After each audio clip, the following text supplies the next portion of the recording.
Nur noch diese Woche holen Sie sich eine Lichterkette für Ihren Christbaum. Hey!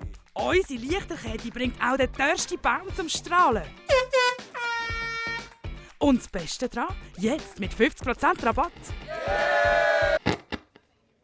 So schaltet es durch das Radio in der Feuerwehrzentrale von Waldeck. Der Feuerwehrmann Oli Gerster muss lachen. Vielleicht haben wir ja so die Weihnachten ein bisschen weniger zu tun als sonst. Du wirst doch vermissen, wenn wir plötzlich unsere Zeit mit Jassen verbringen müssten. Stichelt die Feuerwehrfrau Petra Sager. Was? Ich würde das geniessen. Meint der Oli. Auch wenn eine ganz leisliche Stimme in ihnen sagt, dass sie vielleicht nicht ganz Unrecht hat. Abgesehen von Silvester und dem 1. August gibt es kaum eine Zeit, die strenger ist für die örtliche Feuerwehr. In den letzten Jahren hat eigentlich jeden Tag irgendwo in der Stadt ein Adventskranz oder ein Christbaum Feuer gefangen. Sogar die künstlichen Bäume mussten daran glauben. Aber genau in dieser hektischen Zeit ist der Oli immer zur Höchstform aufgelaufen.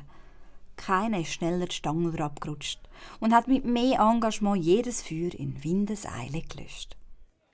Der Oli ist beliebt in der Stadt. Jeder kennt den freundlichen Feuerwehrmann, der regelmässig in der Schule die Kinder über die Gefahren von Feuer und die Arbeit der Feuerwehr aufklärt.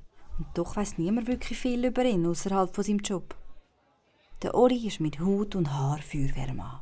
Und darum hat es ihm auch nie etwas ausgemacht, oder stressigsten Tag im Jahr Dienst zu haben. Aber dieses Jahr, am 26. Dezember, ist schon der 3. Tag in Folge, wo der Oli und seine Feuerwehrkollegen nicht haben ausrücken mussten. Und langsam fängt es an ihm an zu nagen.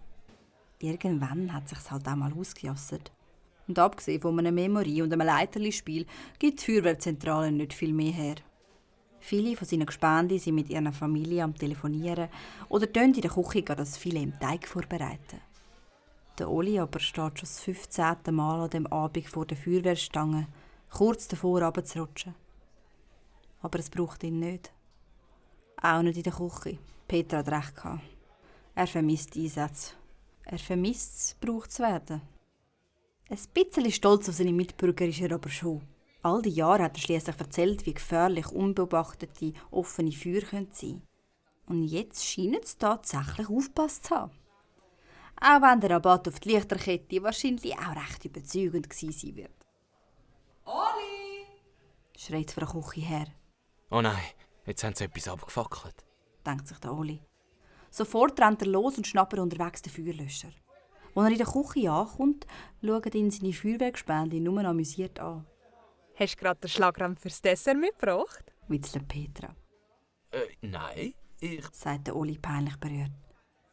Mach dir nichts draus. Darum haben wir dich doch so gern. Sitz hin, es gibt zu essen.